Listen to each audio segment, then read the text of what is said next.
there's another part of that. The whole blaming Labor thing. Now, they do it all the time, right? And sometimes they can slip it past and get away with it, but they're getting the word emboldened, right? The word emboldened. They're getting bolder and bolder and bolder on this. Have a listen to this. That's this thanks to Spiderhoof. She let me know about it from the House today. Why wasn't he aware that his government had declined funding for a longer-term strategy to deal with the flood risks in South Dunedin? Okay, so to remind people, last year, the DCC, Dunedin City Council, asked the government for budget to buy out some of the houses in the worst potential flooding area. Some of those houses got flooded again a couple of weekends ago. And when Mark Mitchell and Christopher Luxon were asked why they declined it, neither of them knew what the reporter was talking about. So that's what Hipkins is talking. He's saying, why did you guys decline that request? To deal with the flood risks in South Dunedin, was he not properly briefed before his visit, or does he just not care? I'll just remind that member that it was his government that declined the proposal that was sent forward by the District Council. Well, that's not true. Now I know. So I'm going to turn that down for the music. So Luxon today didn't just say, oh, we've inherited a mess. He said, in June of this year, your government declined that request. Like not even, or there's Spiderhoof with a a screen grab that's dated 25th of June 2024. Government turns down city bid for climate cash.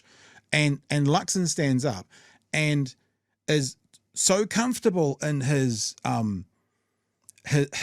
life of lies, his tower of bullshit, that he says that under Hipkins they turned it down when it didn't get turned down until the middle of this year, just before the floods. So this whole chewy, what we inherited is one thing, but now he's either an absolute moron who doesn't know what's going on, and he got given an opportunity 2 weekends ago to know by today, or he's just so, to use that word again, emboldened to lie, that he'll just lie because he knows that the media won't check him. No, New Zealanders on his side will believe him, and he'll move on to something else tomorrow. Yeah. Do you remember when we had a prime minister that was just always across things? Yeah. Like there was almost no passing off. Yeah. To other people unless they actually did have an answer. This is a shambles, an absolute shambles. And what issue this is going to create for the people of South Dunedin, right, is after the insurance companies have gone through and fixed up everything that got damaged this time, they cancel people's policies and say, that's the last one. We're not going to do it again. Yep. And the people that live in South Dunedin are poor, elderly. They're not going to have any other options. They're not going to be able to sell up because the house is uninsurable now and move somewhere else. And guess what? This government has emptied the storehouse. With tax cuts and landlord reimbursements, this government has emptied the storehouse, which would normally have a bunch of money in it for things like climate issues, massive weather events. They've emptied it.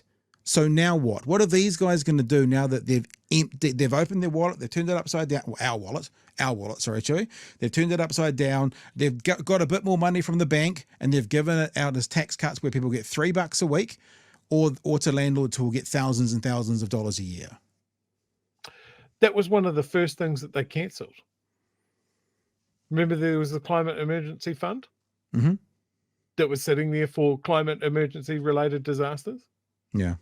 No, it's got to go to landlords. We need the money for the landlords. We're still going to borrow $14 billion, but we also need this fund that has been squirreled away for the nationwide equivalent of your roof springing a leak. And now we need a new roof. Just never forget, people. Nicola, I've got an English degree, Willis, Nikki No Boats. Oh God, I can't not smile when I say that.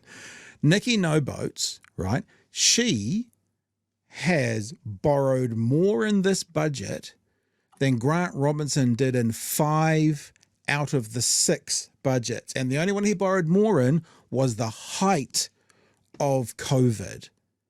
What have they borrowed for this time? Tax cuts and insane. landlord reimbursements. It's crazy. She has borrowed more in this budget than Grant Robertson did in all of his budget, bar the worst year of COVID. Think about it. Just let that sink in. She borrowed money to transfer directly to the landowning class, and the rest of us get the bright idea of austerity. Yeah. Like, it's mental. It is mental. It is like, I get why he's not in Parliament, but by God, I wish he was there just to constantly read her the fucking phone book of how she's just so outclassed at this. Another thought that I had. Yep. Okay, we got no boats for now, right? I can't not laugh. I can't not laugh. It's perfect. I got to find out who put that in the chat. Whoever put that in the chat, we got to find out who you are. Yeah. In a couple of years, there's going to be an election, and I would hope that she's nicking no votes. Ah, look at you, eh? Look at that. Now this has got some legs, people.